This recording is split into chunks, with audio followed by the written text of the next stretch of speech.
always have a question. What is your message to markets tomorrow? There's some ambiguity, or at least some questions about whether there were exceptions or exceptions. There shouldn't be ambiguity. We have a tremendous country. We have a country that's much richer today than it was a few months ago. We have a financial system that's very respected, and we're going to do great. And we were taken advantage of and ripped off by every country all over the world, almost, just about. They laughed at us. We were run by foolish people, and they took advantage of our country, and we're just not going to let that happen anymore. In terms of the big, beautiful bill, right? When do you expect that to get done? Well, I hope soon. The big, beautiful bill. It's the big, beautiful tax cuts, really, and regulation cuts and many other things. It passed its first test, as you know, the last couple of weeks, but particularly during last week, where we had a vote.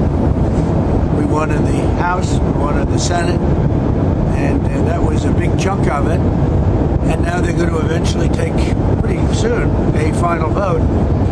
And the big, beautiful tax cuts and regulation cuts and all of the other things that are included in there will go into effect. And I think it'll be probably the largest tax cuts in the history of our country, the most comprehensive regulation cuts in the history of our country, and many, many other things, including border wall money.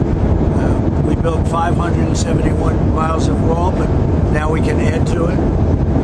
As you know, we've just concluded a period of time where the border was the most secure it's been in the history of our country. We're very proud of that. And the other week, a couple of weeks ago, last week actually, 5 people came in, 5. And under Biden it was 500,000 people came in. What they've done to our country should never be forgotten. Never be forgotten what they've done, and that the news hasn't reported it correctly is a disgrace. But what they've done to our country to allow these millions and millions of people in from prisons and mental institutions and sane asylums should never be forgotten. Because we're going to be living with that for a long time. This is tremendous work, tremendous effort.